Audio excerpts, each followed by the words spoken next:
All right, good afternoon, Modesto City Schools geometry teachers. This is Joe Michelina, MCS Math Coordinator. I've just started recording, so we'll have a recording of this to go back to. Thank you guys for taking the time today, which is technically still your vacation time. Thank you for coming to look some more at the curriculum. I do want you to know there will not be an attendance link or anything like that you need to go to. Instead, I'm going to monitor through the chat who's here. So maybe if you can do this for me right now, just go ahead and type in a hello or good afternoon or a thumbs up, whatever you want to do, so I know you're here. Veronica Davalos, MCS math coach, is also with us. So she and I will do our best to monitor the chat. I want to remind you guys that we only have 2 hours for this training, and there's a lot of information that's going to be happening thrown at you again. So let's try to keep all of our questions on the curriculum. And then if you do have questions about anything specific to Modesto City Schools, especially like digital access, which we want to get you guys your accounts, and they are being made available. We will work on all of that at the end of the meeting. So if you have some time after 3 o'clock or right at 3 o'clock to stick around, we will, Veronica and I, make sure you get into your accounts this afternoon before you leave. So without further ado, we are very fortunate and thankful to be able to welcome back for this training Carlton. So with that, Carlton, with Savvas Learning, it's all yours, and take it away. Thank you. Thanks, Joe. It's good to, well, at least see in my mind's eye all you guys. I'm sure I'd recognize a bunch of you. But I hope you guys have had a good summer, and we're going to hit the ground running with this. I'm going to turn my camera off just to save some bandwidth.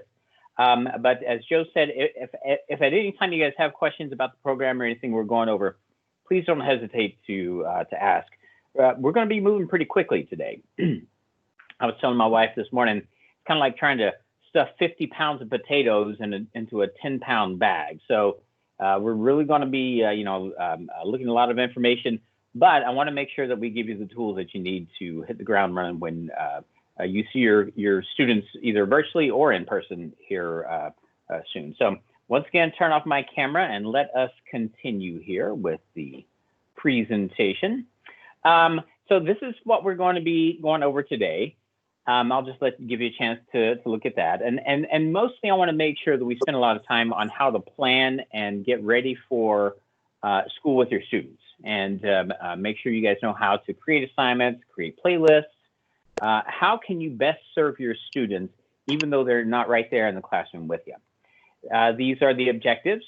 And again, most importantly, I want to make sure that after today, you guys feel good about planning for instruction and knowing what you're going to do for your students on the first day of school. Now, most of you already know this because you've seen your student components and know what your students are going to get.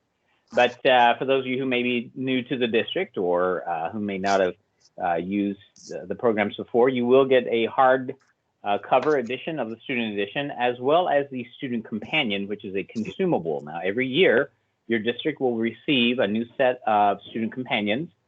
So make sure your students are using these student companions. And part of today's session will be me explaining how you can or how your students can use those student companions and how they can be a very important part of your instruction. And then the teacher components, these are all of the components that you have for your teacher's edition and teacher materials. And I know that many of you use the Realize platform and the enVision math titles during the remarkable spring that we had. So a lot of what I'm going to show you will be very, very familiar. And so that's one of the reasons I want to kind of move quickly through here. But the good news, well, let me back up just for a second. Of course, last year in the spring, you guys were working with temporary accounts, temporary Savvas Realize accounts. And so, any work that you did would not have been saved. And so, it was kind of a practice session, so to speak. This year, though, when Joe and Veronica give you guys your actual login credentials, those are your permanent accounts. And now any work that you create, anything new, any documents that you upload, those will be saved until the end of time, basically, and until, you know, as long as you guys are using this curriculum, any kind of work that you do will be saved year after year. All right, so let's jump into that demo account that we used a long time ago. So folks, if you could, on your browsers, navigate to this website, savvasrealize.com, and most of you know that we did have a change in name recently, but go to savvasrealize.com. And then you're going to click sign in. And when you do, these are the credentials that you're going to use right here. So I'll give you a few seconds to take note of these credentials, and you're free to save these credentials and access this account later on as a sandbox to play around in if you want to. But as I said before, later today, Joe and Veronica will give you guys your permanent logins. But for now, we're just going to play around here on this demo account. And I'm going to switch my screen. And Joe, if you could verify that you see my Realize account, please. Yes, we see it, Carlton. All right, cool. So here we are on the Realize account. And when you set up your account, you'll be able to set your background and all that stuff and personalize it to your taste. And we're going to go very quickly over this page here and the navigation of the Realize platform. So, but I did want to point out and start off the day with probably the most important thing that I can show you. And that is the question mark button at the top. Now, some of you are already familiar with that, but if you click that question mark at the top of the page and then select the help for this page option. So I'll click that. Now, that brings up, initially, it brings up contextual help for whatever page you're on in the website and on the platform here. So if you're in a lesson level, you'll see lesson level help resources, topic level, et cetera, et cetera. But what I want to bring your attention to is down at the bottom of the page, right here. This rectangle, this blue rectangle says open in new page or open a new tab. We'll click that. And this is the page that you guys should bookmark for yourselves, that you should take note of, because this is probably going to be the quickest and easiest way for you to find the help that you need. So the way to do that, notice that along the top of the page here, these 5 drop-down menus have quite a few options. Most of the time, if you just, you know, even if you know the category of the question type that you might have, you know, maybe you want to create a group. Well, I think groups would be in classes. Oh, yep, here we are, classes, class groups. And so this would be a quick and easy way for you guys to find that, that help on the fly right at your fingertips. So I'll mention this again towards the end of the session because, like I said, you know, we're going to be cramming a lot of information into a very short amount of time, and there's just no way that you'll be able to remember everything or that we can go over everything. Hey, so Carlton, can I stop you real quick? Sorry to bug you. Yeah. We have a few hands up. I think it's just people trying to get into these accounts. Is Luis, do you have a question? Or Lori, are you there?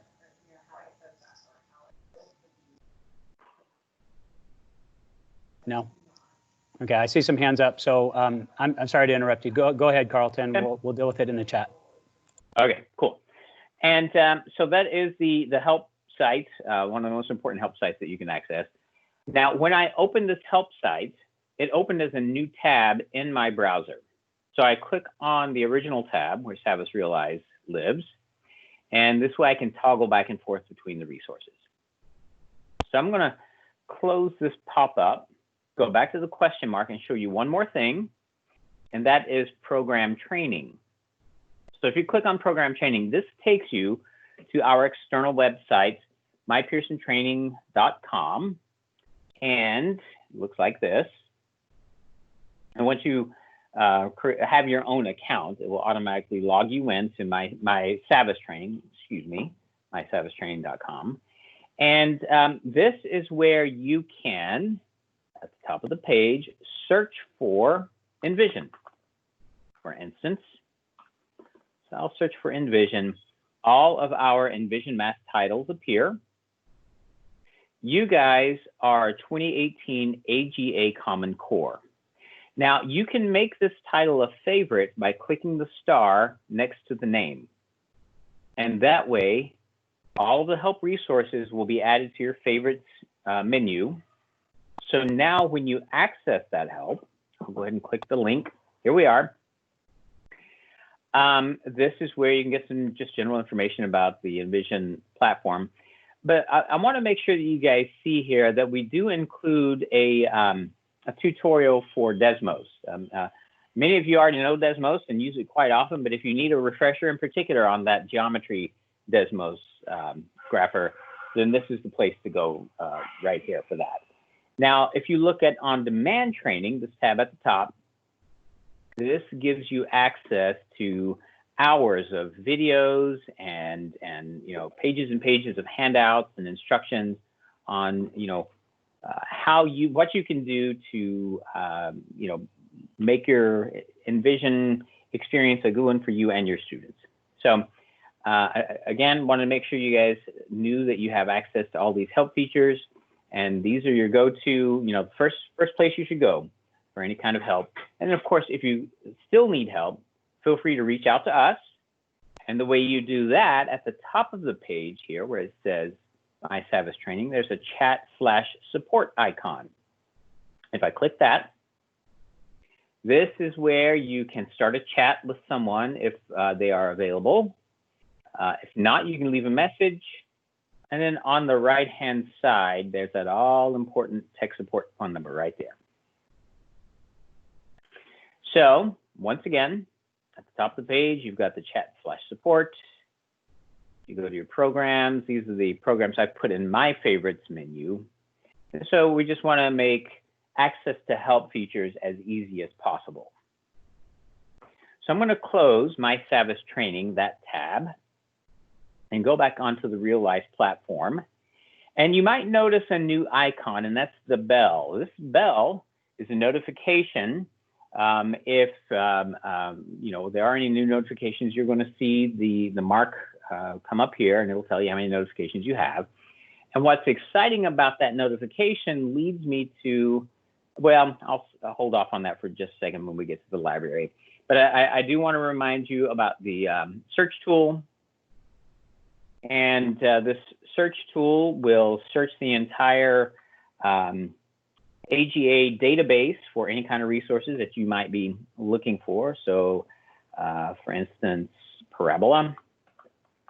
If I search for that, it will bring up all of the components within enVision Math addressing parabola.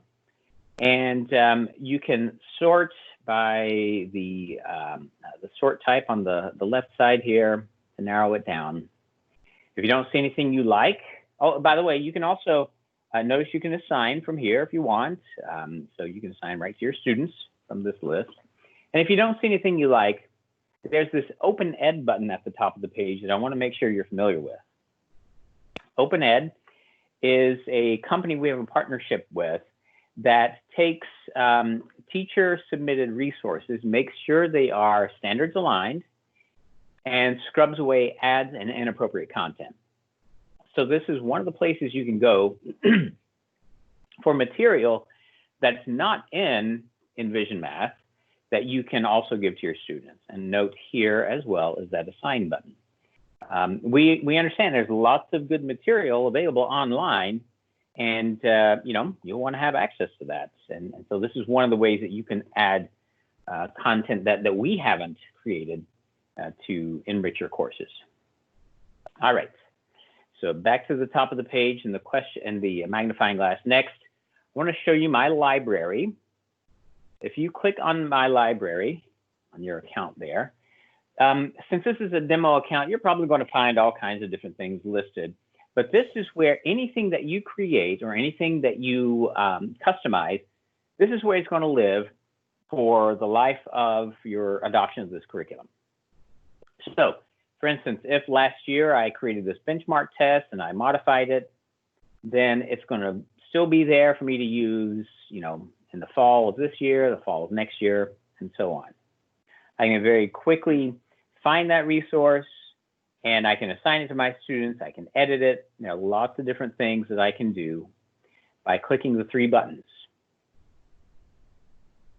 Now, one of the things that's exciting, didn't mean to push that, but let me get back to this page. One of the things that's super exciting, and this is one of our #1 requested feature upgrades. Notice at the top of the page here, there's a new tab that says Shared With Me. If you click on Shared With Me, oh, isn't that a nice message we're getting there? But if you click on Shared With Me, basically this allows, here we go, this is better. This allows anyone with admin access, whoever has admin access to enVision and to Realize, they can create assessments and then push those assessments out to you as teachers. And then all you have to do is assign those assessments from here. So that means that, you know, instead of trying to copy one another's assessments, you know, sitting side by side and creating the same thing, an admin, someone with admin credentials can create that assessment for you, push it out to your entire team, and then you can assign that to your students.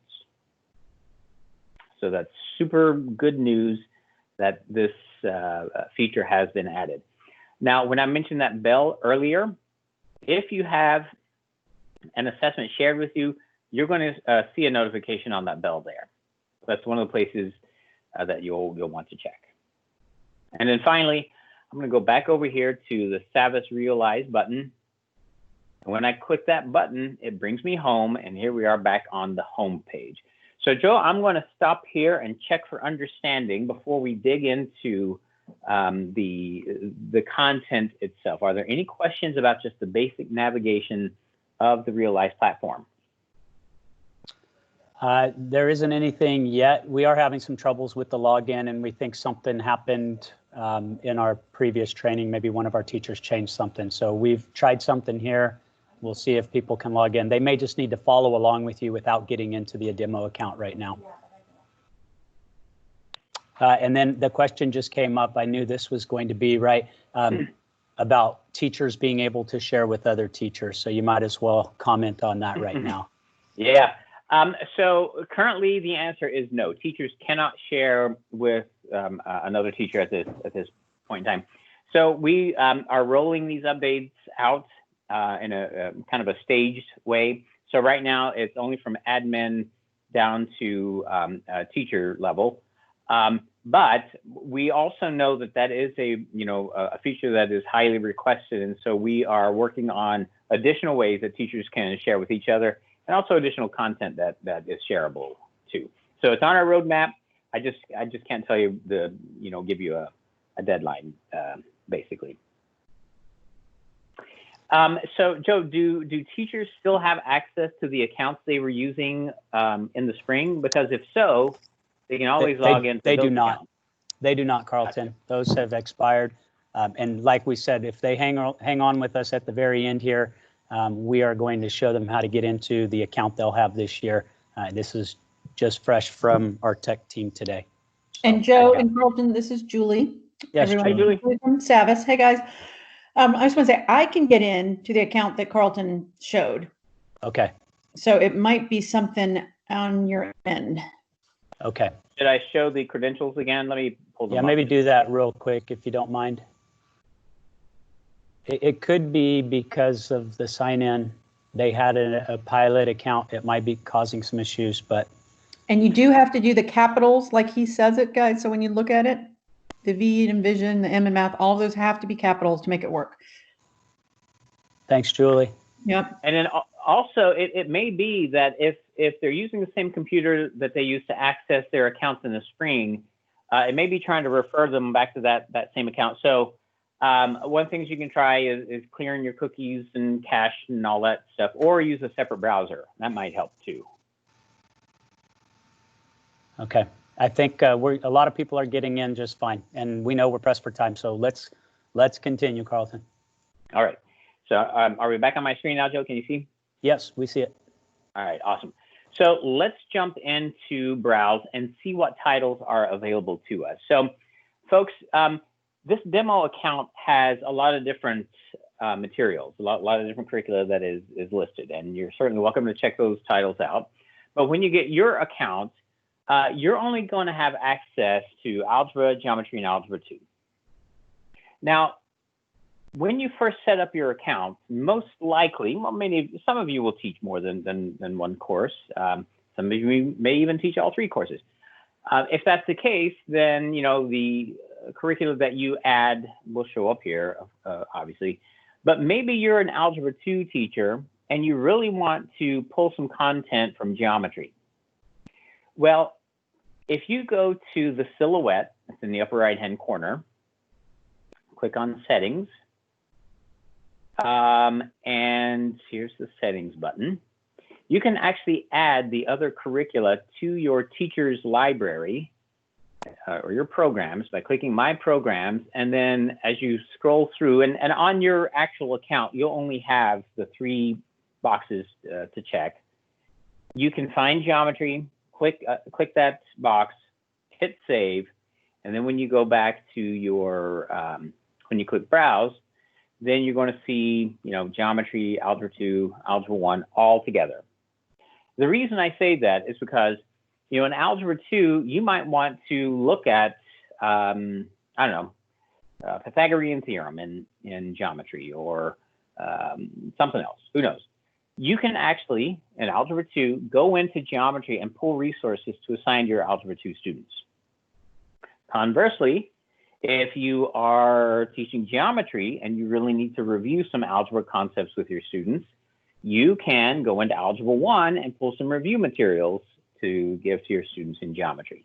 So this way, even though your students only have one curriculum, one title assigned to them in their class, you as a teacher can still pull resources from any of those courses to give to your students. All right. So I'm going to jump into geometry here, since that's what we are covering today. And I'll click that resource. And by the way, when you first set up your account, the default view is this thumbnail view right here. So if it looks strange when you first log in, it may be because it's in thumbnail view. I prefer list view.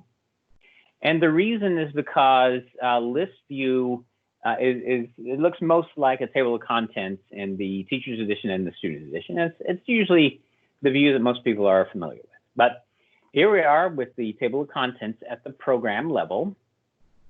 And there are 3 levels to the program. We have the table of contents level here, where you can scroll through and see everything that's available to, throughout the text. Instead of chapters, we call them topics because we borrowed right from the Common Core language. And then if you click on a topic, you go to the middle level, which is the topic level, with lots of components in here too. And then finally click on a lesson, and here we are at the lesson level. And this is the deepest part of the program when we are inside an individual lesson. In this case, topic 9, lesson 3. To exit the lesson level, to go back to the topic level, I can hit the green arrow. It takes me up 1 level. And then from the topic to the program level or table of contents level, I can hit the green arrow again. And here we are at the table of contents level. Or I can always click table of contents here, and it will bring me back to this page. So those are the 3 levels of the program that you're going to be working in. And it makes sense if you think of a textbook. You have the whole textbook, that's your whole program, right at your fingertips.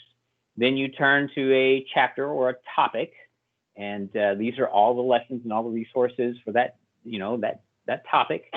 And then you, drill down into an individual lesson, and there you are with all the resources just for that lesson. I'm going to hit table of contents near the top of the page and go back here to table of contents. And I want to make sure that you guys remember about the these links that are along the top of the page here. We're going to start with tools. There are math tools they're digital math tools that you can access with your students. There's a menu that will pop up. And I suggest that, when you have time, play with these. They're actually pretty cool. In particular, the 2G geometric constructor I liked using with my class. But I'll close that tab in my browser for now and go back to tools. The Desmos graphing calculators, or the Desmos calculators, those are all accessible through quick links here. But I want to take just a second to remind you guys or show you this Answers and Solutions software package. You're going to need to download and install this software package onto your machines. And Joe and Veronica already know that they need to talk with tech support to make sure we can get these program packages installed on your machines. But the reason you need this software is because any of the textbook problems, anything in the textbook, you're going to want the solutions and the answers to. Well, that comes from this software package right here, the Answers and Solutions software package. So this software, this is where all the answers and solutions to the textbook live. So make sure you download this software package so you can get all of the answers and solutions to everything inside your textbook. Now, since we're talking about answers and solutions, and I keep emphasizing answers and solutions to the textbook, what that is implying is that there are additional resources within the Realize platform that also need their own answers and solutions. So if I look at this benchmark test as an example, this is a digital resource. It's not in the textbook per se, not certainly not as a digital assessment. But if I need the answers to this benchmark test, I need to find the teacher resource link associated with that component. When I click teacher resources, there I'll find the answer key, the solutions to this particular assignment. So if it's in the textbook, you're going to find the answers and solutions on that software package. If it is a component within Realize, a digital assessment, whether it's a benchmark or quiz or test or whatever, you're going to find the answers right here under teacher resources. So two different places you need to look to get the answer keys. This also highlights, when you click teacher resources for these digital components, this highlights that even though this is a digital assessment, you can download it as a Word doc and edit it if you want, or you can download it as a PDF. And that's important because a lot of our students have accommodations and we need to, give them a print copy. And so, even though this is a digital test, you can always give them a print copy of that if that's what they need. All right. So those are the tools here. Well, one more thing, you also have access to another program called ExamView that some of you may or may not be familiar with, but anyone who's used Kudasoft or Infinite Math, it's basically a worksheet generator, and you can create worksheets and tests. This would be the program that you would use for those printable tests right here and printable worksheets. And again, that's something that Joe and Veronica are familiar with, and they will work with tech support to make sure you guys can download this. It will come with a library of questions you can pull from, or you can write your own questions. All right, Joe, any questions or comments about the tools here or solutions? No, we're good. Then let's move on to the e-text. So I'm going to open the e-text because we're going to be referring to that as we talk about lesson planning and creating assignments. First, I'm going to clean up my tabs along the top here to get rid of some junk. All right. So first thing I'm going to look at is the Teacher's Edition e-text. I click that, and a new window pops up. I need to click again to say open in new window. It actually opens in a new tab. And what's nice about this is now I have the textbook open in this tab, but Realize is still open in this tab. So side by side, and I can toggle back and forth to navigate the Teacher's Edition. And by the way, this Teacher's Edition is an exact replica of the print Teacher's Edition. So if you want to, leave the print copy at home or at school, and then do your planning from the digital copy, that's right here at your fingertips. I click the menu button in the top right corner, and I can navigate by going through the table of contents. And let's see here, we have topic 2. I click this drop-down menu, and then there's lesson 1. Click the drop-down menu again, and then I can obviously click that lesson title, and it will navigate me right to the lesson. And this is the beginning of the planning resources for my lesson right here. I'm going to bookmark this page because we're going to refer to it later on. So, and then I'm going to close the table of contents. And so now I can take a look at this page and, think about planning my lesson. If I want to see the actual view, the way it would look in the print edition, I click 2-page view, and here we have that 2-page spread that's identical to the textbook view that you guys have there. Then I will close this page and we'll continue from there. All right.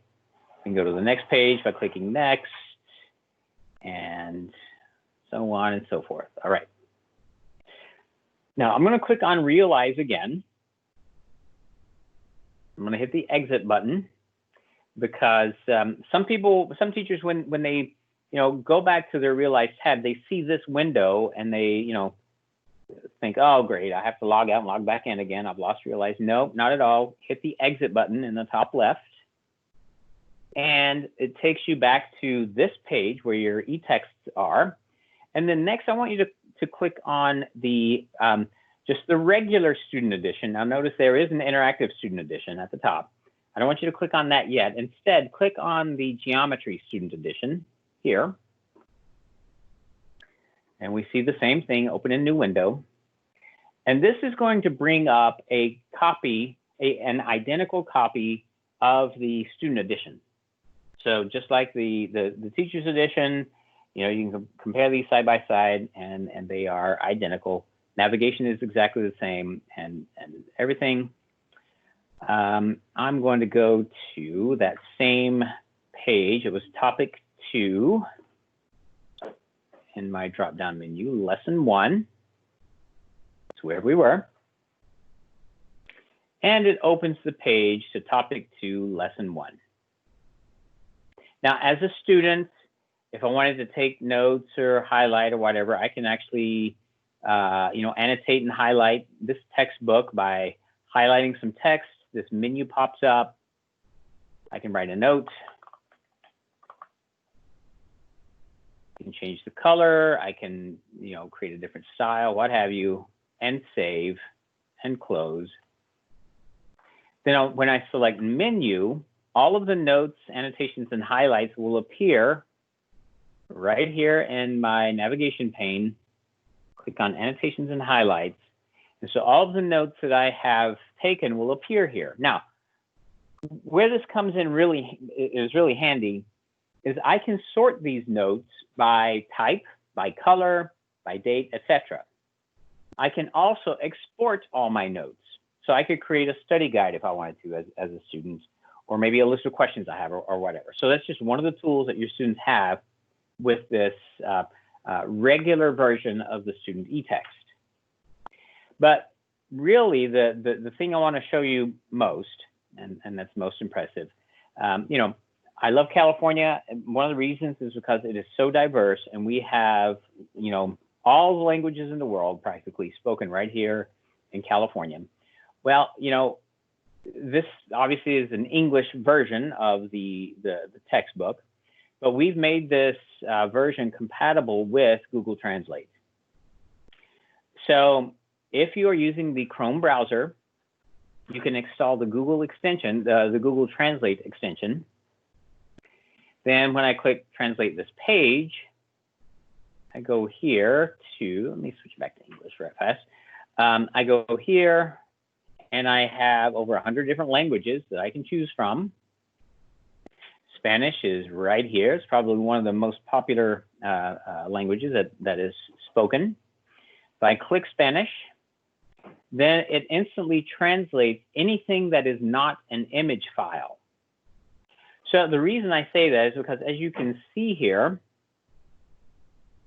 ejemplo one or uno, it translates all of these things, but if it's an image file like right here, that is not translated. So bottom line is your students will be able to translate this text into their native languages. And I have had about 40 of these individual languages that you see here verified by native speakers as being surprisingly good translations. So Google Translate keeps getting better and better. Now, another extension that you can install on Chrome is Read Aloud. So used in conjunction with Google Translate, Read Aloud will actually read the text in the language that you have selected. Now, not all of those languages are supported, but Spanish certainly is, Chinese, Tagalog, so on. Those are supported by Read Aloud. And I don't think you can hear the Read Aloud, but I'll just show you what it looks like. It will read it. So your students can not only read the text in their native language, but they can also hear it in their native language as well. So just practically speaking, when it comes to our kids learning from home, you know, who's their main source of help at home? Well, it's probably their parents. Well, how many parents are, you know, first of all, how many parents are fluent enough to teach math?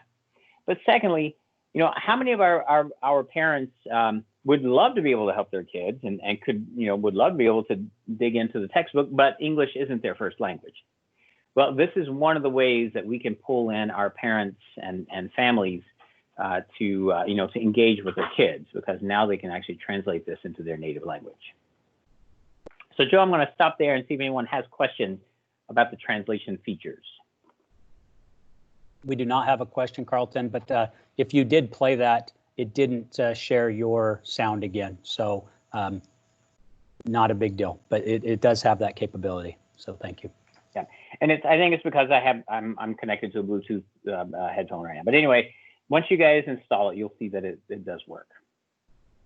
All right, so now back to Realize. I click exit again.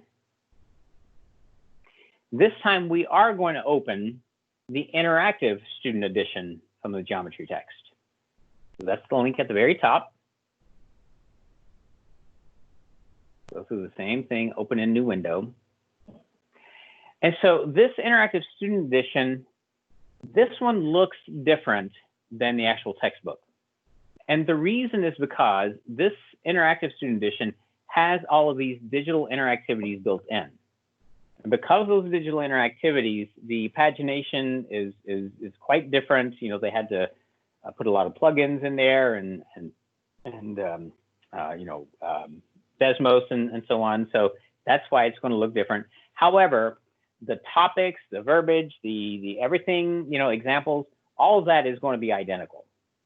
So as a student, I can navigate to that same topic and lesson, topic 2. And, you know, I've got some drop-down menus. I can, you know, look at the topic essential question, topic vocabulary, topic overview. I'll navigate to lesson 2.1.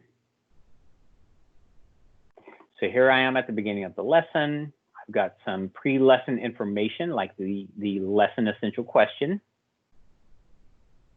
And then when I'm ready, I can hit the next button or navigate using the lesson overview.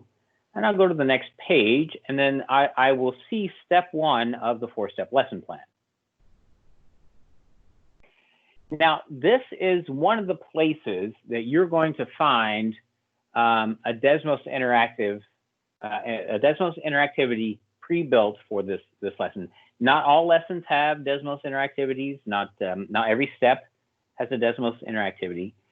Fortunately, geometry probably has more interactivities than Algebra 1 or Algebra 2. But this is an example of where a Desmos interactivity would live. And so as you can see here, step 1 in this case is explore and reason. We can, manipulate this graph here. See what happens when we move this transversal, when we have two parallel lines. We have the compass down here that we can, or the protractor rather, that we can, measure angles and so as you can see, this is interactive. And that's obviously why we call it an interactive student edition. And so now, kids can decide on their own or decipher on their own what is the relation between, corresponding angles or alternate interior angles or alternate exterior and so forth. So they're discovering those things on their own here with this kind of interactivity.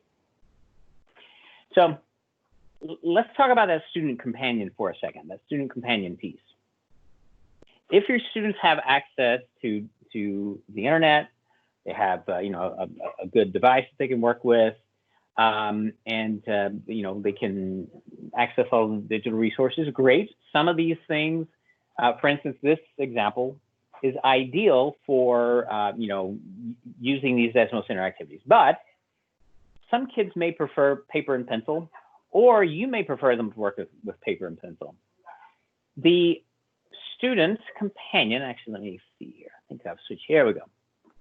This is a copy of the student companion. I scanned a copy of the student companion here. This is the corresponding lesson 2-1, parallel lines.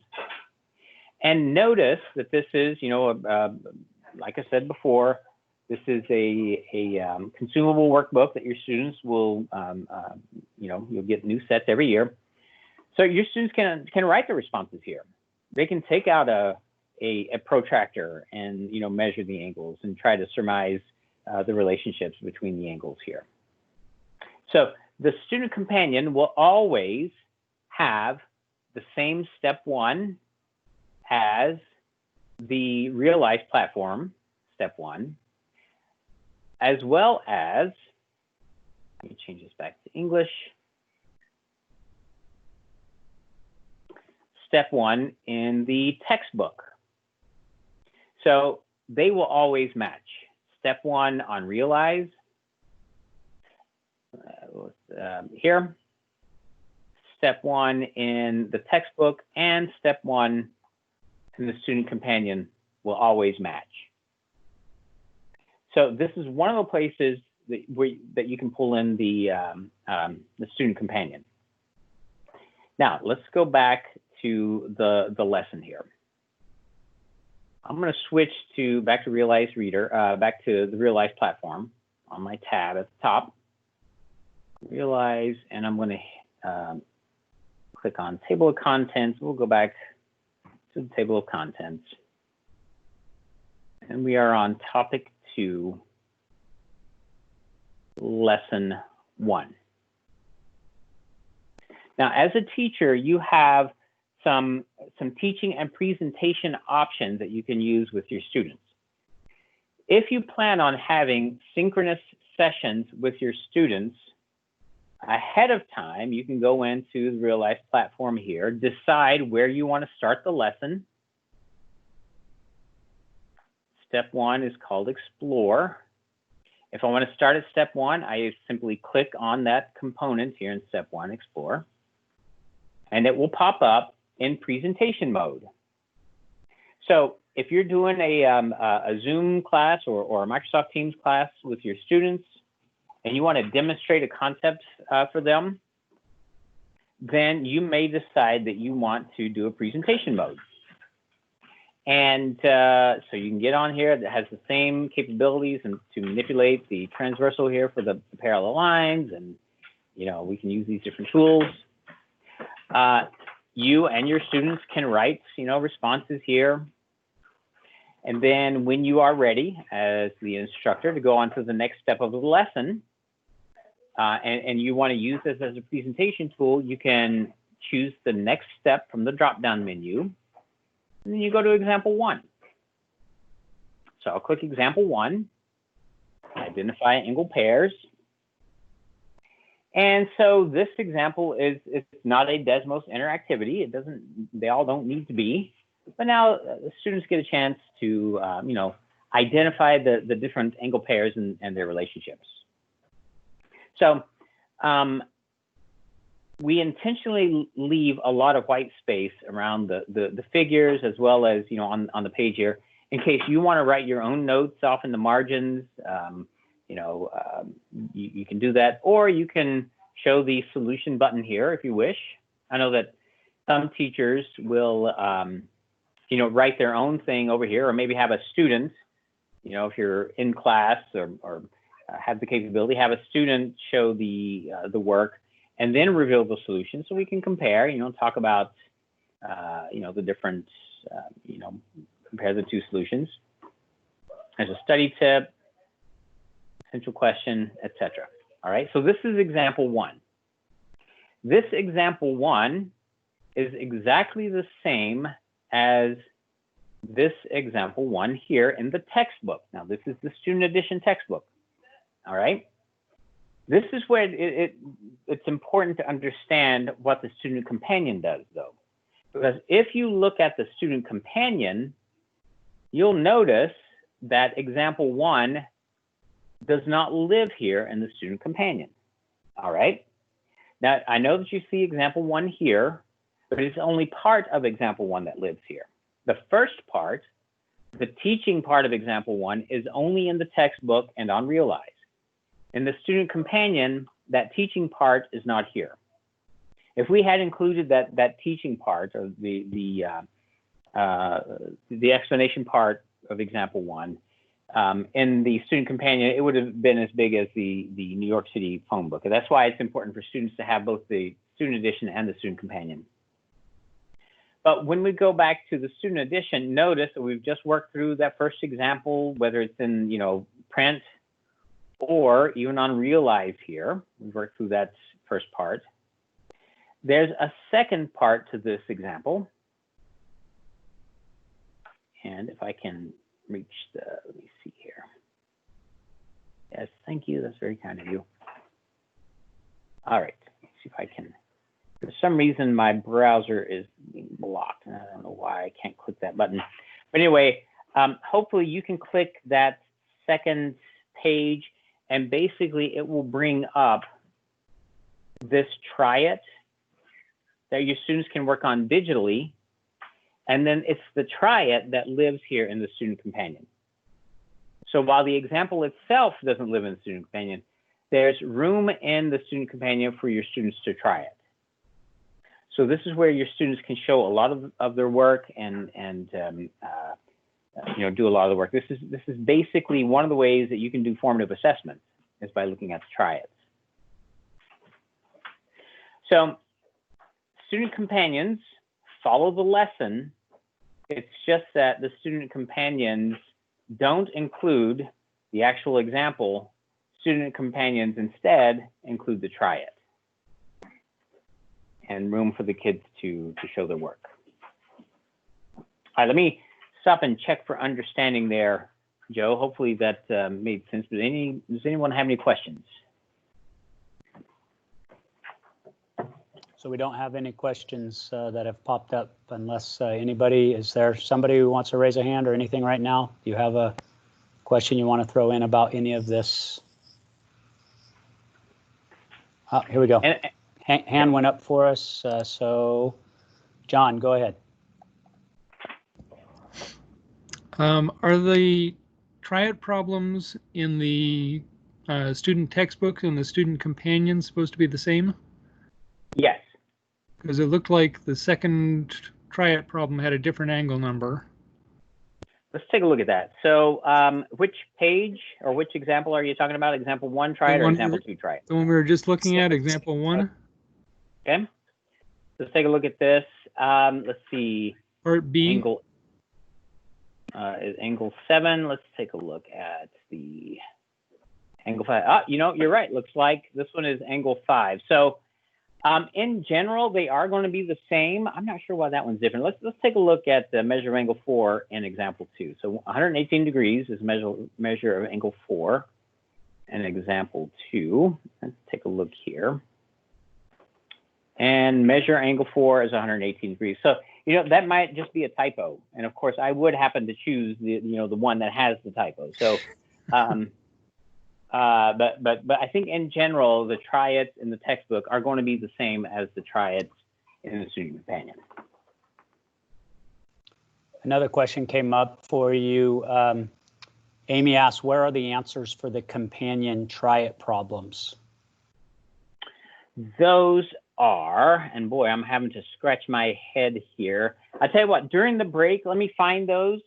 I know they live here somewhere. I'm just drawing a blank at this moment in time.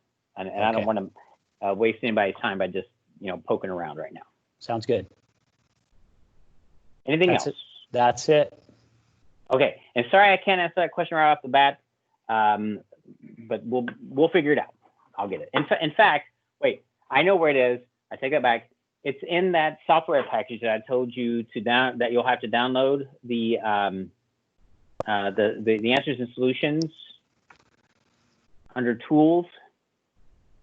That's where you will find the answers to all the triads in the student companion as well. And FYI for you, Carlton, teachers were saying they were able to download that. Oh, sweet. Okay, cool. Good. Okay, I think we're ready to move on. All right, so as you are giving instruction, as you're doing instruction, whether, again, it's synchronous or asynchronous, but right now let's just talk about synchronous instruction. The first day you might go over the first, 4 steps of the first 2 steps of the lesson plan, or, the first step and then part of the second step of the lesson plan. You go to the end of example 2, and then you say, okay, kids, that's enough for the day. See you tomorrow, all right? Then the next day, the kids come back. Well, you can, navigate right back to the same level, to the same lesson at the lesson level. And instead of starting over from scratch, just pick up where you left off. So we did this example 2 yesterday. Let's, jump in, maybe review the example if you want to, or you can just jump into the next component. So you just click on that component, you enter presentation mode, and you're ready to go. And so right here, those Desmos interactivities are built in for you. What happens if I change the angle of my lines? So I can adjust the transversal and the parallel lines. So this is how you can continue to deliver instruction in presentation mode. So I click the drop-down menu, go to the next thing here. And so it might be that the way you use this is you have the kids watch you on the screen as you're doing this and maybe lead a discussion on how to do, X, Y, or Z, in this case with these angles. And then for the triads, you might have assigned ahead of time the triad problems for the students to do digitally, or you might have them do it on their student companion. Now, let me show you what I mean by assigning it to them digitally. So I'm going to exit out of presentation mode and go back into, I call this the backstage area here. And in the backstage area, we find the component that we're working in. And, I want students to work on this theorem right here. So from the lesson, I can choose which components I want to push out to my students so that it lands in their virtual desktop as an assignment.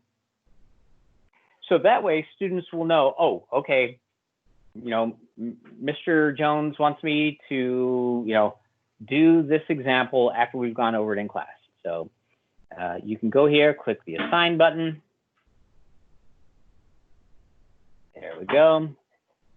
Choose start date and due date. And hopefully you guys are familiar with this process. And you are able to, when it comes to creating assignments just in general, you are able to assign to an entire class by typing in, the first few letters of the class name.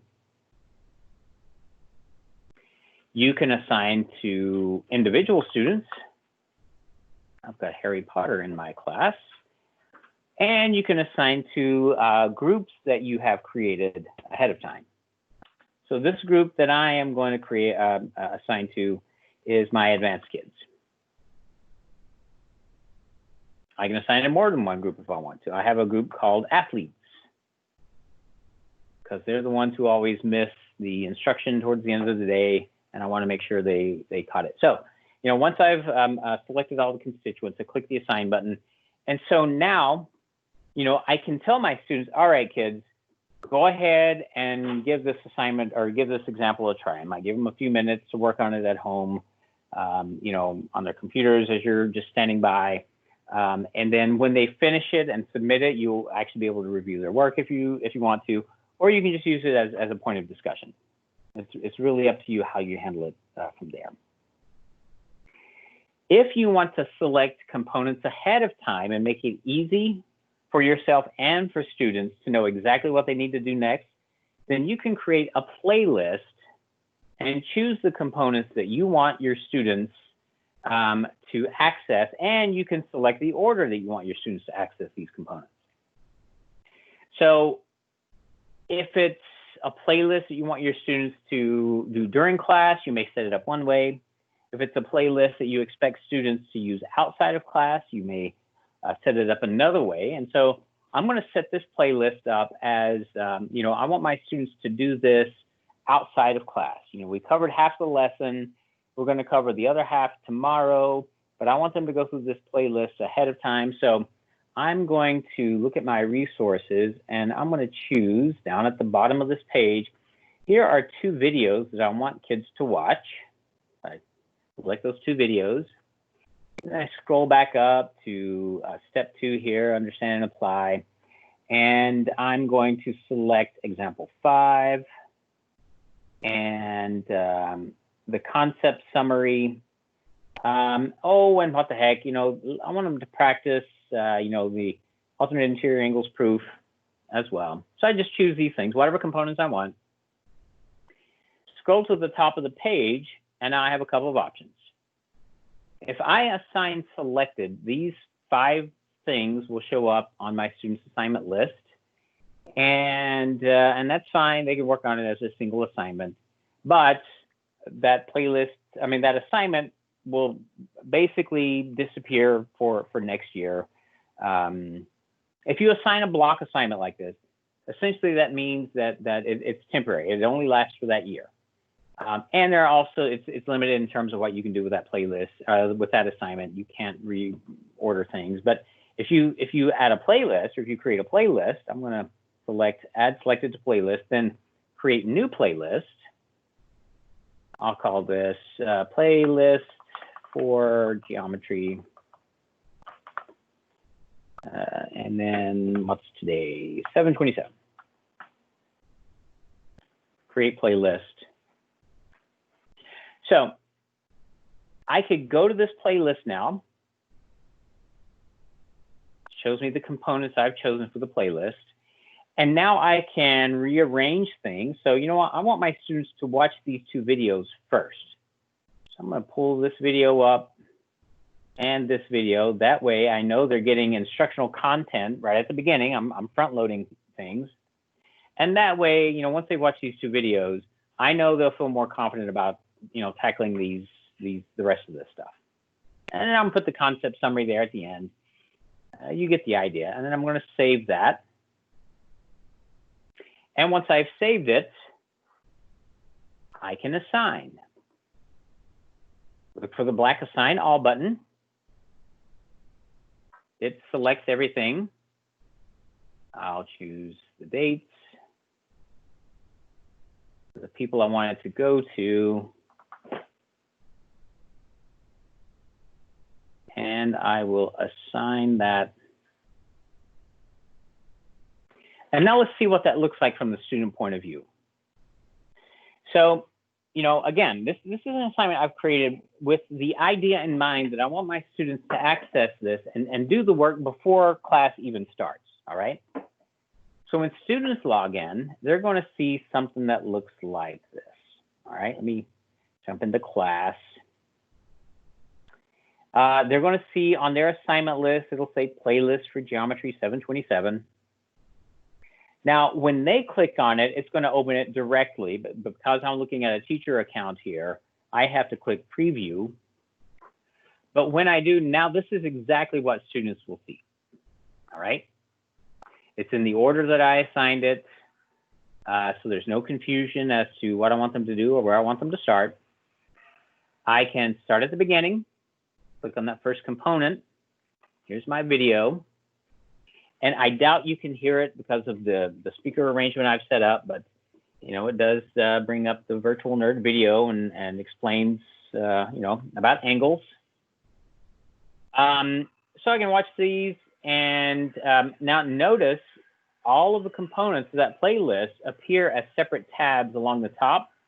That way I can just, as a student, I can just go from one tab to the next, to the next, to the next.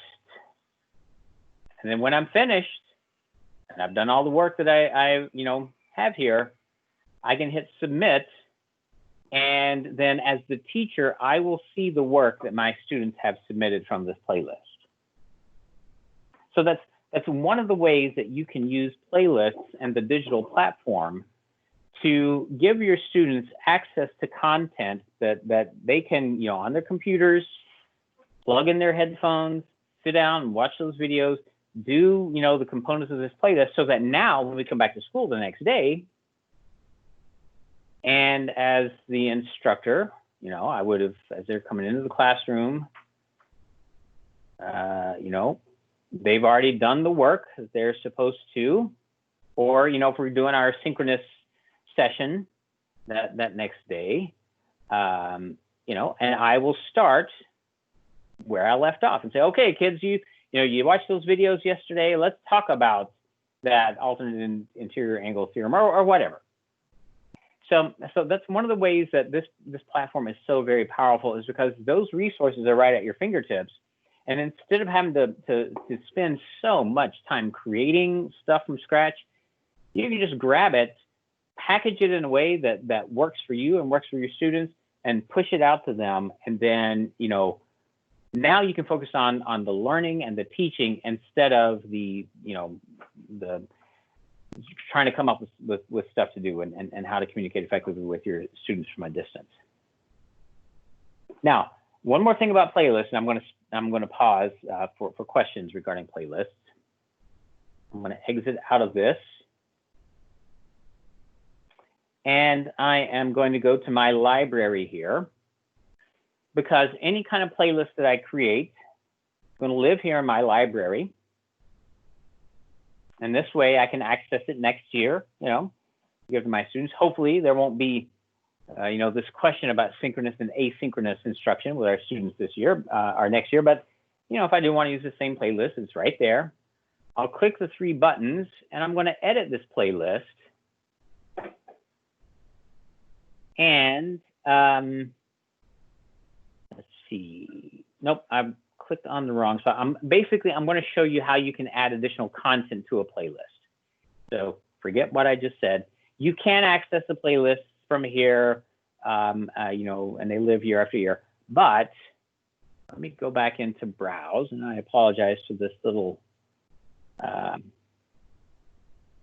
detour. And this time I go back into topic 2, lesson 1, and maybe I want to add something else to the playlist. So I'm going to, or actually, not even topic 2, lesson 1. Maybe I want to review something from chapter 1 or topic 1. I'm going to go back to topic 1 here and find the things in topic 1 that I need to review and make part of my playlist from lesson 3, to be anywhere. I'll choose a couple of these things. And now I go to the top and it says add selected to playlist. When I click that, notice now I can choose the playlist to which I want to add these components. So what this does for me is give me the chance to add components to a playlist from anywhere in the Realize library. So if I, and here we can see, here's all everything from topic two. Now here's something from topic one. I can also add things from Algebra 1. I can add things from geometry. So I really do have a lot of flexibility when it comes to creating playlists. Just a couple of things to note about playlists. I do recommend that you don't get carried away and have too many components built into a playlist. It can be overwhelming. Sometimes it's better to have 2 playlists of 3 to 5 pieces in each playlist than it is to have a single playlist with 8 or 10 things in it. You just want to make sure that we're not overwhelming our kids with stuff here. So anyway, Joe, I'm going to stop there and check for understanding, see if anybody has any questions about playlists or maybe suggestions, or maybe someone used playlists during the spring and has something they want to offer. Perfect time to stop. We just got a couple questions that come in. So Sarah wants to know, how do you know if students went through all of the playlists, didn't just click through everything to get to the end of it? Well, okay, so the answer, that's a yes and no answer. So the reason I say that is some things that you assign, for instance, the video. Students could absolutely just click on that video tab and, press play, watch it for a couple of seconds, and then hit done or submit. I can't remember exactly what it is. And then from the teacher point of view, the only report you're going to get on that video is that basically the student turned it in. Now, do you know if the student watched that video? Nope, unfortunately not, because there's no feedback. However, other parts of the playlist, depending on what the component type is like, you're actually going to see the very work that they've done. So if it's an example that they worked on and they've written some responses to it, you will be able to see the responses. If it's a Math Excel or a quiz, you'll be able to collect the data on those things. So it depends on the item type that you assign as to whether or not the students actually did it. And then another question we got from Ron, can the assignments be reorganized after you added the new content to the playlist? So you added those new ones there from chapter 1 or topic 1. Mm-hmm. You can reorder them now, right? Correct. So I just hit the edit button and then I can rearrange, drag and drop as I see fit. So if I want to put the, chapter 1 stuff at the beginning, yeah, you bet. And again, since it lives in my library forever, I can fine tune this thing all day long if I want to. Another question for you. Do you know if you can use Edpuzzle? These videos can be used in Edpuzzle. Are you familiar with that? Edpuzzle. So, well, the short answer to that is yes, because I haven't shown you guys how to do this yet. But remember, I showed you guys how to add content using, oh shoot, just forgot the name. Let me just look it up. Fractions. You can add content using OpenEd. I don't know if Edpuzzles are in OpenEd, but if not, let's just look it up right fast and see if we can find Edpuzzles. Is it 1 word, 2 words? How do you find? It's all 1 word. 1 word. Okay, let's try it this way. Edpuzzles. Might not have the S at the end. Oh, okay. OpenEd. So either I've misspelled it or it's not in OpenEd. However, you can still add outside content directly by simply adding a link. And we can get into this a little bit more in detail later on, but it is a good question because, if I want to go into a topic and I want to edit a lesson, I'll go back, here we go. This just happens to be algebra, but it handles exactly the same either way. From here, if I choose the edit option on the right side, notice how my page changes and I have this add button everywhere. All right. So I can use this add button now to insert all kinds of things into the lesson. And so if I have the link to Edpuzzle, that particular link, I can click Insert Link. And Joseph, this is where you'll have to help me out because I've never used Edpuzzle. I don't know what it looks like or anything. But I'm assuming that you can save the link and paste the URL here. And once you do, then in fact, let me show you. I'll just pull up CNN here and I'll grab the link to show what it looks like. And so I will copy and down here with, and I'll just put it here at the top. I'll add insert link.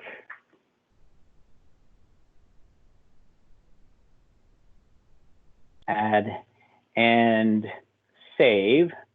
And so now, when we look at the lesson here, there's the link, the direct link to CNN in this case. And if I go into presentation mode, there's that first step, the model and discuss. And now that link I added will be right here in the drop-down menu as part of my presentation. And when I click on it, it will, yeah, well, I know that, okay. And there it opens the tab or opens the link. So, and now, I don't know why I didn't think to just use Edpuzzle as an example, but do you have to have an account to Edpuzzle, Joe? We have Edpuzzle as an app for teachers. I see, okay. And then let me show you what happens. So, I've got that CNN link here, or I'm assuming Edpuzzle link, and maybe you guys can try it live while we're doing this and someone can report back on whether or not it works. But now I can assign it. So if it is an Edpuzzle link and there are no, like firewalls between Edpuzzle and Realize, you click assign and then it will show up in your student's assignment list just like anything else. Sounds good. All right. Carlton. Yeah. Sounds good. Thank you. And yep, you're welcome. And it is past the hour. Let's take a quick 5-minute break. You guys have been, I appreciate your attention. So let's take a quick 5 and then we'll be right back.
And we're back, ladies and gentlemen. All right. So, as we were, as I was saying, we were talking about how to add additional content and create a playlist to help your students.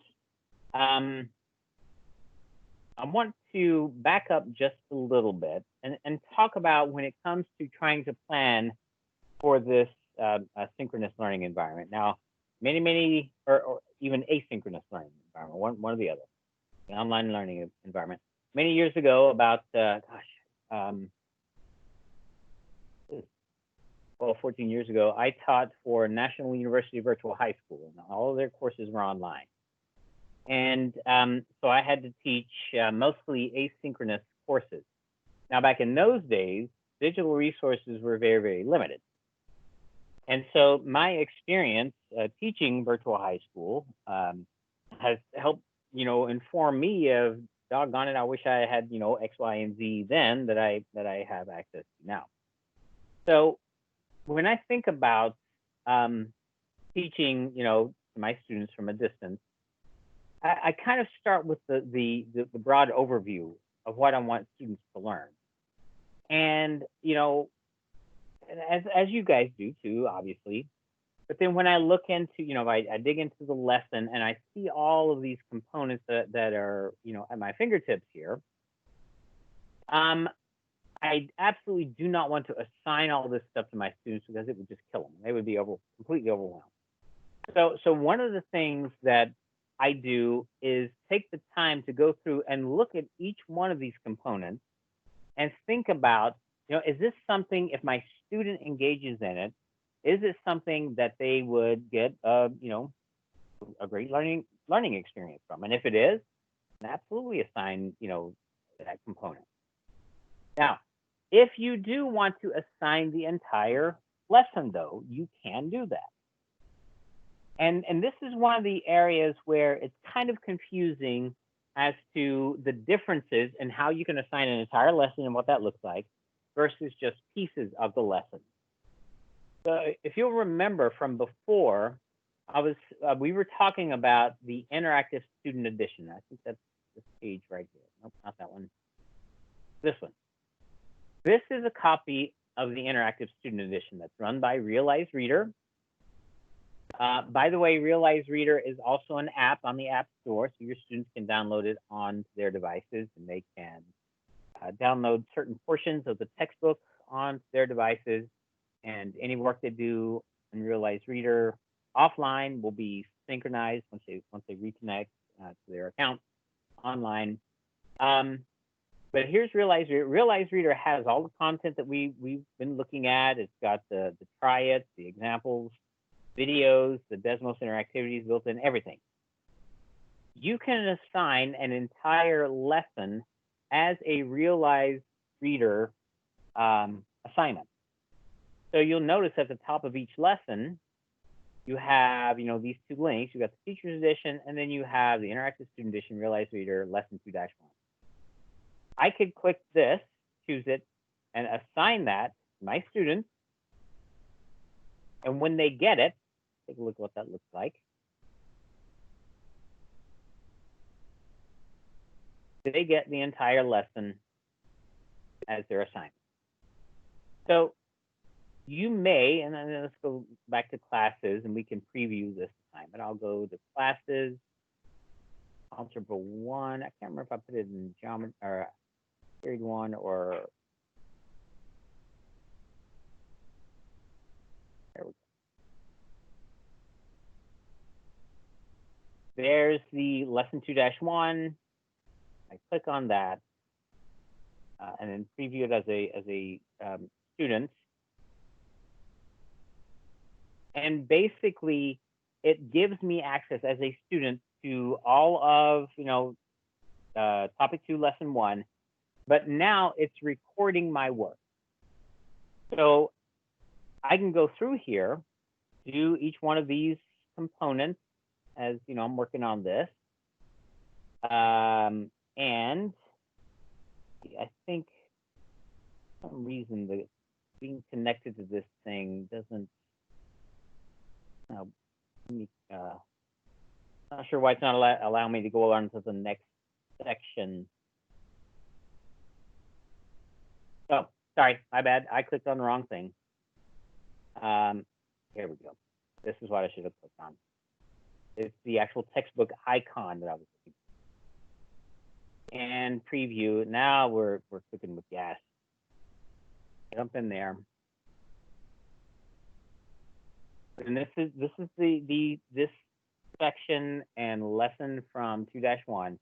And now as a student go through this and work on it, it is recording my what I write. It's recording my responses. And then as a teacher later on, if I want to preview or review what the students have written there, you can do that. And so this is another way that you could potentially give your students things to work on. Now, I'm hesitant on that only because this does include every single thing in the lesson. And as I said before, that can be overwhelming. But it's important that you understand a couple of things. I'm going to switch back to PowerPoint because I want to show you something. I think an illustration will do a better job than me trying to explain it. And we'll start with this right here. There's a couple of things to keep in mind. First of all, the teacher account and the student account are very, very similar, all right? But the teacher account, this is the backstage area that we were looking at earlier. This is where you can jump in and out. This is where you can choose individual components to assign to your students. There's a ton of things available in this teacher account. The student account, on the other hand, if they click on browse and click on geometry or algebra 1, algebra 2, they're only going to see these things. So if they compare their 3 pieces to all of the pieces that you have here in your teacher account, it looks like there's a lot of information that's missing. Well, that's not exactly true, because all of the components that you see here, the do you understand, do you know how, the examples and all that stuff, they all live right here in the interactive student edition. The reason we as teachers have access to this view is because this is how we can present the material to the students. But this is, as a student, as I'm looking at the interactive student edition, this is how I can, on my own, open the textbook and take a look at what's inside. These icons are important. If it's a lock, your students will never see it. Person chopped in half, your students won't see it unless you assign it. That's another way to tell what your students can and cannot see. Now, the analogy I like to use, your students are sitting at home with their computer in front of them like this, right? Notice they have their textbook back there on the bookshelf, and they can pull out that textbook anytime they want, read all the examples, do all the sample problems, anything they want to on that textbook, anytime, any day. That has been the state of education for many, many years. Students have access to that textbook all the time. Well, we've made it so that students can access the textbook also online, but it requires them to be motivated enough to access it on their own, all right? And if they access that textbook, they can, do the Desmo Center activities, they can, work on the examples, they can watch the virtual nerd videos and so forth. That's assuming they are motivated enough to do it on their own. However, we all know as teachers that sometimes we need to assign things to students to get them to do it. And so that's why you as a teacher can assign either the entire lesson or different pieces of that lesson. And in that case, those pieces, as you can see here, this is a student view, those pieces will show up on the student's assignment list, and then they know they have to do it to get credit, basically. So just think about those students, how many students will be motivated enough to do it on their own? How many students need that extra push? So that I need to assign these things so students will see it ahead of time. And then what can I leave out so I'm not overwhelming students? So those are some very big questions to ask yourself as you are creating your lesson. Now, remember though, that, you have the flexibility to be, to customize content even for individual students if you want to.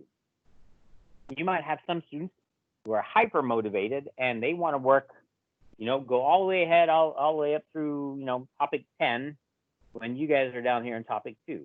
Well, if you want to allow them to move ahead, then maybe you just give them the entire assignment and let them work on that entire assignment. So for instance, I'll go here to topic 7 and, lesson 1. And, I would assign everything. So I'll just say interactive student edition, assign, and then give that to my advanced kids. Or maybe I'll just give it to the one advanced kid, Hermione Granger. Likewise, if you have students who have IEPs, 504 accommodations that you need to adhere with, then instead of giving them, 5 or 6 different pieces of this lesson they need to work on, maybe you'll just assign 1 or 2 things to them. This and that, and maybe this video, and I think that's good enough for you.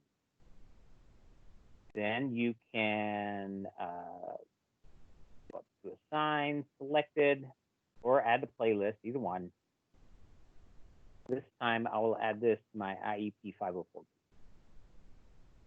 So as you can see, you really do have ultimate flexibility when it comes to, picking what you want each student, each group, each class to work on it at any given time. And the more time you spend on playing with all the different components here, the better you'll know what will work best for your students. So, Carlton, while you're here, yeah. I hope I'm not interrupting you right in the middle of something. Nope. Well, a couple of questions came in, and the one that pertains to where you are right now just came in. How do you create those groups of students? So maybe if you want to hit that first. Yep, I certainly will. So, and of course, there are a lot of different decisions that go into how you create groups and why you, not how, but why you might want to create groups. So, to create a group, let's go to our classes, and your classes are going to be auto rostered. So when you get your real account that Joe and Veronica will share with you later, you'll log in and you're going to see your accounts. All right. You're going to see your classes and all your students and all that stuff. So anyway, so here I have a class and I can preview my students by clicking students and groups. And these are all the students in my class. And I mean, some of you have seen these students before because you've been to my trainings before, but I have a very distinguished class here, if I do say so myself. All right.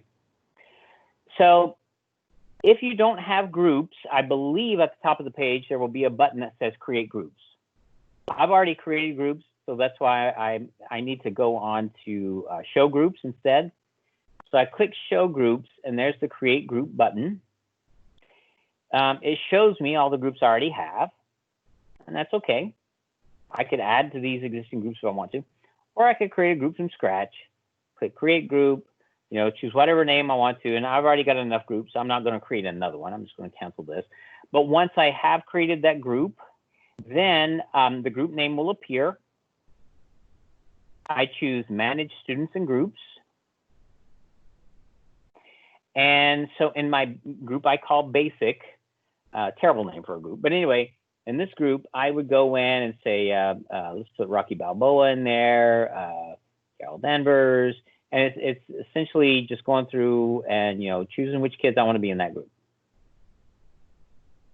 Save and done. That's it. Later on, if I want to add more students to that same group, I would click manage students and groups. Let's put Bruce Banner in there. I'm going to take Carol Danvers out. I'm going to add Carl Drogo and save. So it's as easy as, clicking the box next to a student's name. Students can be in multiple groups. They can be in as many groups as you want them to be in. There's no limit. Also, something that's important to note, students do not know if they are in a group. So, you could assign your advanced kids the advanced homework the on-level kids, the on-level work, and they have no idea they have different assignments unless they sat right down next to each other and compared, question for question. So that's and you said that go at ahead. the perfect time. You said at the perfect time because that question just came in. So students are not able to see the groups that they're in. They are not. Nope. It is a funny story. I did a training in the Bronx a few years ago, and when I told teachers that students won't see their group names, man, those teachers came up with some interesting group names for their students. So anyway, nope, they can't see the group names. Only you can. Of course, they look over your shoulder and see group names, but yeah, they have no idea they're in a group. And another question came up a little while back. When you were showing us the student interactive pages, there was an icon that had a notebook on it that popped up on some of those assignments. Yes. So there's a question about what that icon does. Let's take a look at that. I think might be talking about, yeah, down here. This notebook icon right here. Yep. So, and thank you for pointing this out. There's so much content. So this thing is so rich. It's easy to miss this. Throughout the textbook, throughout the curriculum, there are going to be references to the habits of mind. These habits of mind are all about the math practices. And so basically, this is one of the ways that we take, DOK level 1, DOK level 2 stuff and turn it into a DOK level 3 material, because we ask students to reflect on or talk about, what they've learned in regards to the math practices. So this math practice is look for relationships. That's math practice 7. And then here's a question that prompts us to think along those math practices. And then when I click on notebook, this is where I can write my response. And then as a student, later, I can review my responses. And as a teacher, if I have assigned this, now I need to have assigned it ahead of time. If I have assigned it, then I can also review student responses too. And so look for these red habits of mind, this banner, and that way you'll know, that you need to check out, look for the notebook button, basically. And now, does that go into a greater notebook that is saved, or did that just pop up to have like a text screen for them to write on? It will be saved. So if we go to menu, you see their notebook here. Gotcha. Okay, great. All of the notes they take will live right there in the notebook. And I believe can they print these? I can't remember if they can print them or not. Thank you. I don't have any notes here, but I believe they can actually print the notes out and everything. All right. That's all the questions, Carlton. Go ahead. All right. So from here, let's talk about assignments now. I know we've already talked about assigning components from a lesson, but that's really from the teaching and the learning point of view. Now let's talk about the assessment point of view and practice. So I'm going to go back to Realize and go back into my program. I'm going to jump into geometry, where I was before. And we'll start back at the lesson level, because that's where you guys will be spending most Carlton, of your time. Can I interrupt you real quick? Because this pertains to what we just did. A couple things came up. How does the teacher see what the students wrote in the notebook? That would be because you've assigned it, right? And then you'll be able to see that? That's right. When you click on the assignments, the students' assignments in your classes tab, and I'll show you where that lives in a few minutes, then so long as you have assigned that section to your students, you will be able to click on that particular student's assignment and read the responses right there. And then another quick question here, hopefully, if the student's added to your class and then you add them to a group, will the assignments be assigned to them automatically? Like all of the assignments for that group, or is it only from when they've been added into your class? So I don't believe the assignments are retroactive. So if you have a group and they've been assigned a lot of assignments, and that student comes in on a Wednesday, they only get, once you place them in that group, they only get what that group is assigned from when they're active in your class. Boy, I believe that's probably more of a tech issue. Yeah, that instinctively, I think it would only be, after they've enrolled. I don't know that they would have access to prior stuff. Okay. And then you're going to probably answer this when you talk about reports, about seeing individual students to see their responses. Do you have to click on each student, or can you get all of the responses all at once? So right now you cannot see all responses simultaneously, like in a spreadsheet view, but you can just click next student, next student, next student, like that, and that way you can see the responses individually that way. Great. Okay, that's all the questions. Thank you. Okay. All right, so let's talk about a little bit more about assignments. So we've spent a lot of time in Explore. That's the first step, and this is where there's a lot of interactives, a lot of talking with your students, and just to front load the material, and we want kids to engage their brain, engage with the math. The understand and apply. This is where most of the teaching will occur. There's a lot of places here for students to explore. A lot of places for students to discover concepts. Whether it's through Desmos interactivities or other simulations and activities that they can work on here.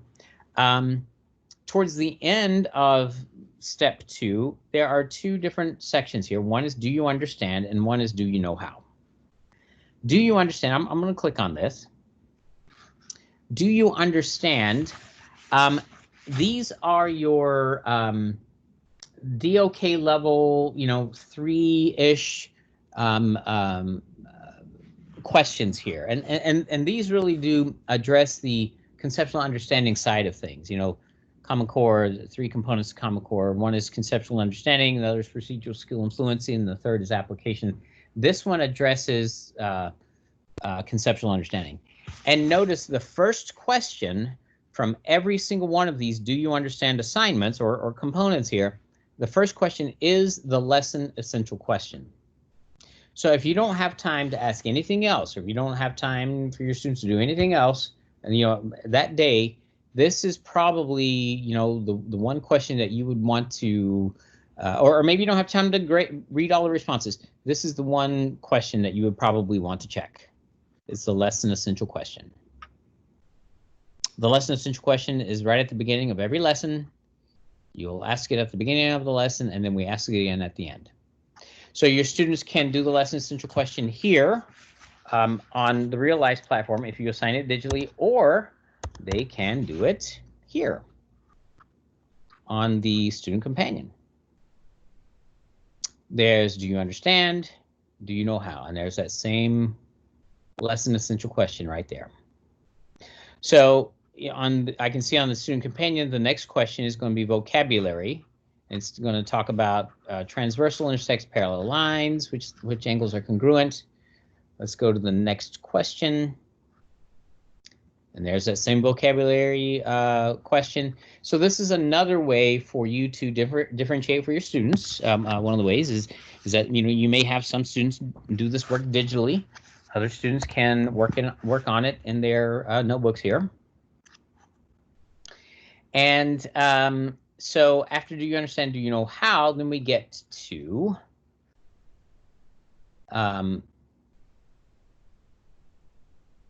do you know how, rather. After do you understand is do you know how. This is DOK level 1 stuff, 1 and 2. And it's basically, identify or define or, multiply or whatever. So this is low level, low cognitive load, but just as important because this addresses procedural skill and fluency. And again, it's also right here in print in the Student Companion.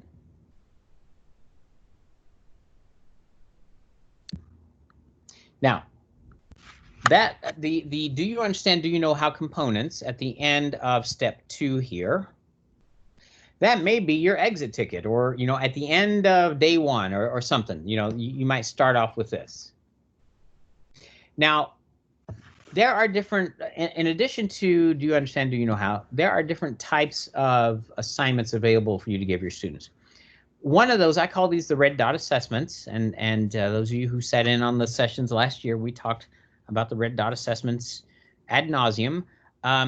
That's what I call them. You will never see them referred to as red dot assessments. They're actually called test nav, but you also won't see that either. So that's why I just call them red dot assessments. If it is a red dot assessment, it is basically, you could think of that as a traditional high stakes-ish type of assessment. And when I say ish, is because, you know, it's up to you how you want to apply the data. But a red dot assessment, every single student gets the same exact problem with the same exact numbers in the same exact order by default. So this is something to keep in mind when you, if you want to give this as, you know, as a high stakes test. Every kid's going to get the same exact thing. So, you know, you may want to question the integrity of whether or not, you know, how good this is going to be and how much weight you want to give to it. Well, that's okay if you just want to use it as a snapshot, because, you know, when your students work on it and then they submit it,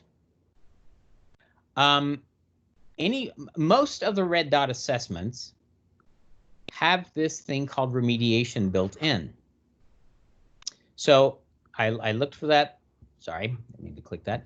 I find that red dot assessment, and I may need to click the more button. There's the more button, and I see remediation.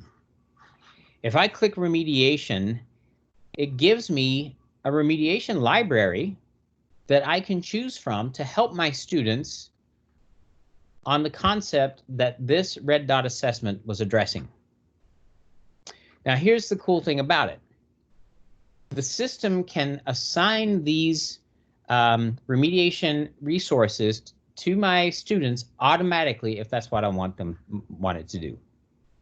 Otherwise, I can go in and manually assign each one of these components.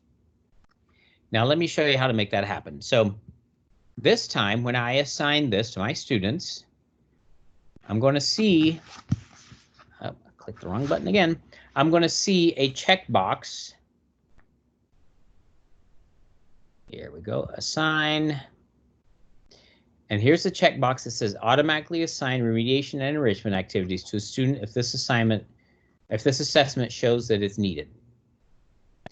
So in the teacher's edition, let's see, this is the teacher's edition. I want to show you the algorithm that the system uses to decide what components to assign to their to students. All right, so let me see here. I'm finding the lesson quiz here in the teacher's edition. You will see a preview of the lesson quiz at the end of each lesson in the textbook. Let's see, I think one more. Yeah, here we go. So this is a preview of the lesson quiz, the one that we're looking at, the digital version. And it's this table right here that the system uses to know which resources to assign to my students automatically. So basically 3 different options, okay? So that's what the system uses when it determines what assignments to push out as follow-up assignments. I can turn that off if I want and assign those follow-up assignments, you know, manually and directly if I'd prefer to do that. But anyway, once I assign a lesson quiz, if I leave this checked, then the system will create those follow-up assignments automatically and students will get them on their class list. So that's what lesson quizzes are. Now, remember I said that every kid gets the same question, same number, same order. Well, I can actually edit or customize these quizzes. And when I click customize, this gives me the chance now to, you know, change the order. So I'm going to rearrange this. And I'll put this one here and this one down here. Click done. If I don't like a question, I can get rid of it with the trash can. I can add questions by clicking the add items from test bank. I can edit the title. So instead of saying copy to, I might say group B. So I know this is a quiz for group B. And basically I can have up to 5 different versions of a quiz or red dot assessment available to push out to my students. Now look what I've done here. I've already created some versions of this quiz. Here they are. There's copy 1, copy 2. And I could assign copy 1 to group 1. Or group A. There's a nice beat going on in the background there. I don't know who's not on mute, but Anyway, so I can assign this to group A. I can assign the next one to group B. So this is one of the ways that you can, mix up the questions, push them out to your students. You have multiple groups taking the same quiz, and they don't even know it. It's in different, and their questions will be in different order. So that's what the red dot assessments are. When you create a customized version, and you navigate away from that page, you may not see the customized version, the versions listed again. Look for the More button, and then you'll see versions there. All right, so that's what red dot assessments are. The next kind of assessment or assignment is Math Excel assignments. Each lesson has 5 different Math Excel assignments that you can use with your students. The first Math Excel assignment that you see here in the practice and problem solving, I'm going to click on this and I'm going to compare this Math Excel assignment to the questions at the end of the lesson. So let's go to the end of the lesson, and you're going to see basically that all of the questions in Math Excel for this practice and problem solving are exactly the same. So notice question 10 here is construct arguments, write a 2-column proof. Well, if I look at Math Excel, I've got question 10, write a 2-column proof, but it's digital.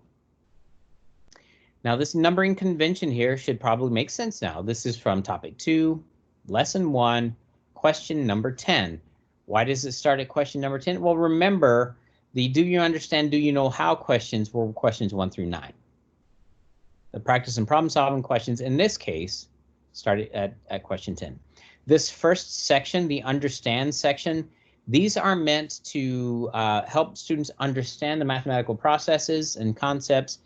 And so every kid is going to get the same exact question, so it's easy to have a conversation about those questions. So when I go back here and I look at this question type, Johnny and Susie have the same questions, same numbers, same angles, everything. Also, their help features are limited. That is when I'm in the understand section of practice and problem solving. When I get to question 15, though, I'm not in the understand section anymore. I'm in the practice section. Question 15, here we have identify angle pairs, basically. I'll go here, go up to question 15.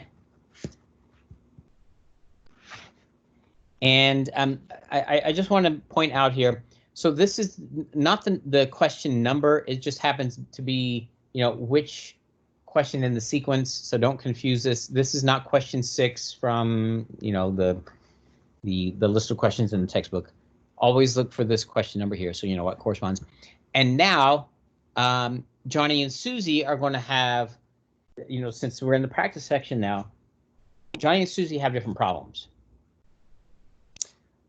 These numbers could be reordered. The transversal could look different. I mean, so this is where the strength of Math Excel really starts to shine, is because now every student, has to do their own work because they're being held accountable for their own work. They can't simply copy.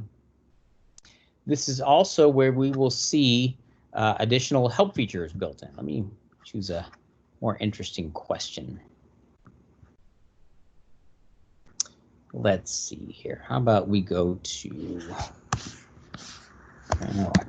question 15. All right, so here we are, trying to find angle measures. So with the red dot assessments, if I enter a wrong answer, I won't know until I've submitted my quiz.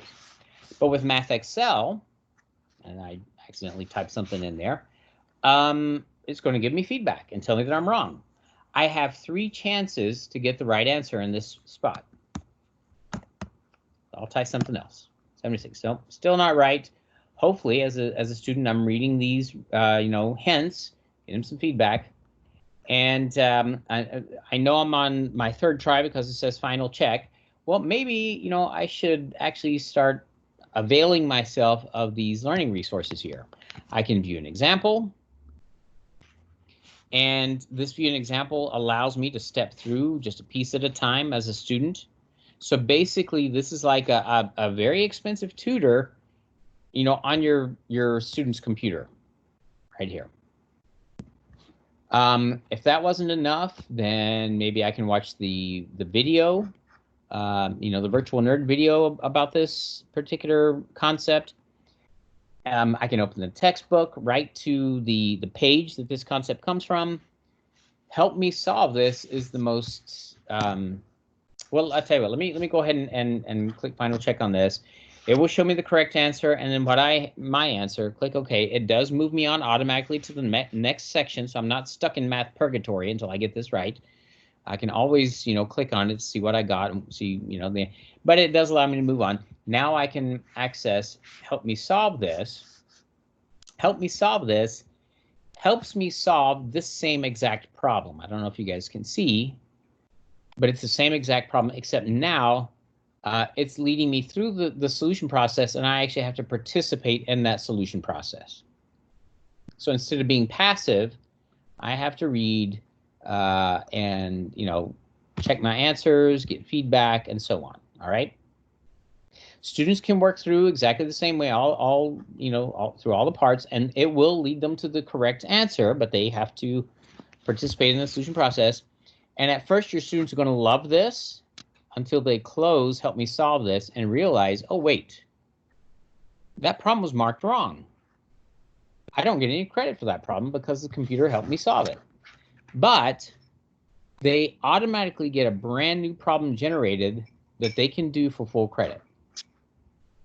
If they still don't understand it, that's okay. Just skip it. They can go to the next problem, start working on Math Excel, same thing, question help, you know, the different features they can access. And then later, before they close the assignment or before they submit it, they can always come back to question 15 and redo it for full credit. So it is absolutely possible that your students can score 100% on every single Math Excel assignment you give them, because even after they've submitted the Math Excel assignment, as long as the due date hasn't passed, they can always go back in and redo the assignment for full credit. So some of the differences between Math Excel and the red dot assessments. Red dot assessments have that auto remediation feature built in, and you can tell because it says remediation. But every kid gets the same exact question and no feedback. Math Excel, on the other hand, does not have the auto remediation feature, but it has very powerful tutorial tools built in, and they get multiple chances and lots of opportunities to learn. And students get different questions and different numbers. So it truly does allow them to practice the concepts. So I'm going to pause there, Joe, to see if there are any questions about lesson quizzes or red dot assessments or Math Excel. There are no questions on that other than these are graded for you, right? Both of those, they were all graded. Yeah, absolutely. Isn't that a wonderful thing? And you will get tons of data from both of these assignment types here. Yes, absolutely. Now, you can also customize the Math Excel assignments. I have two different versions I've created for this. One is for advanced, one is for my IEP kids. One is I call standard. And I edited this Math Excel assignment based on, if I look at my teacher's edition here, there we go. I edited the Math Excel assignment for practice and problem solving based on this assignment guide that's part of the teacher's edition right here. So remember, all these problems in the student edition, you know, they're the same problems as Math Excel, just different numbers. But I can use this table to help me figure out how to, you know, pare down the questions for my students. And that way, instead of my students doing all whatever 26 problems, they only have to focus on what works best for them. And again, you guys will come up with all kinds of ways to differentiate and create different versions of that assignment. And then you assign it to the individual students or groups as necessary. All right, so I don't have too many minutes left. let me show you where to look at data. If you go to classes, there are a couple of places to check data. Click on classes. And at the top of the page, if I look for the class, I want to investigate, and I'll click assignments in this class. And all the assignments I have given will show up on a master list here in the order that I gave those assignments. And here's a geometry explore and reason assignment that I gave to my students. If I click on that, I get a window that pops up. And I have some, actions. I can edit this assignment by extending the due date. I can score the assignment manually if I want to, because some of these assignments do require manual scoring. For instance, when the kids write in a notebook, it can't grade their responses. You'll have to go in and score them manually. If I view student status, a list of the students. It shows me who hasn't started yet. It shows me who's in progress, who's completed. If I choose the assignments by student option, here are all my students in alphabetical order showing me their class average. One of the things you need to remember, though, is class average does not take into account missing assignments here. All right, notice Apollo Creed, there's 14 assignments he hasn't completed, but somehow he has an 88% in my class. No, this is only for completed work. If I click on the name of the student, I get the list of assignments for that student with their scores. But and you can get lots of good data from classes, but honestly, where you'll probably spend most of your time is right here in the data tab. I click data, choose the class I'm investigating again, and I immediately see 3 different graphics pop up here. I'm going to look at the bottom one first. This tells me usage. I can tell how much time did my students spend on this assignment. So notice how as I hover over each of these bars, the name of the assignment pops up. I can click on that the bar, and then I can go through and tell how much time, Ray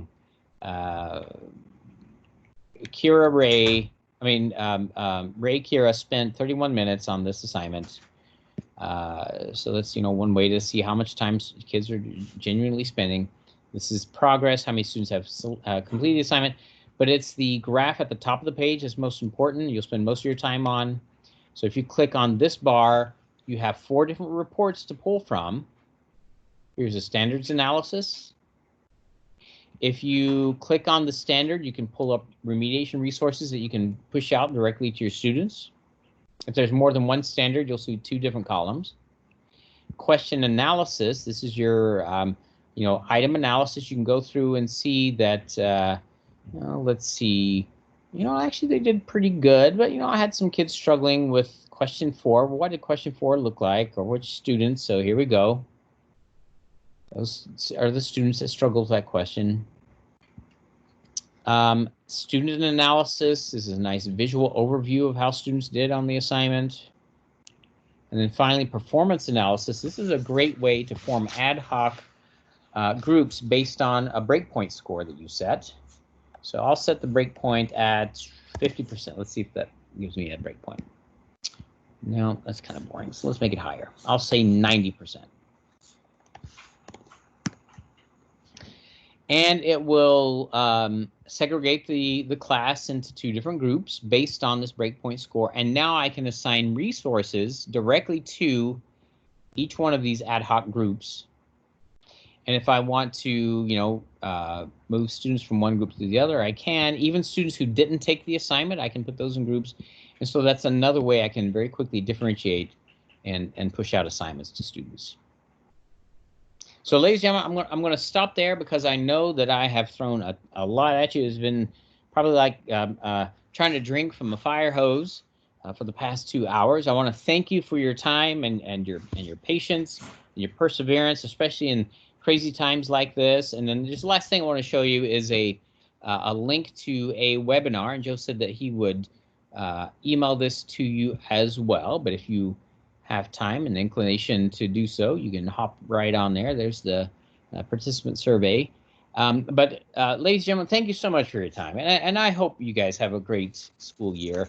And let's hope that we can get back to normal as soon as possible. So, Joe, I'll turn it over to you. Okay, well, thank you very much, Carlton. From all of us here with Modesto City Schools, thank you. Everybody, we will send this in an email to you so you can provide feedback. That feedback is for Carlton. So remember, there is no attendance for us. If you could just right now for me, go ahead and send me what site you're with next to your name. If you don't mind doing that, just there you go. Veronica just put it in here right now if you want to do the feedback, but we'll also email it to you.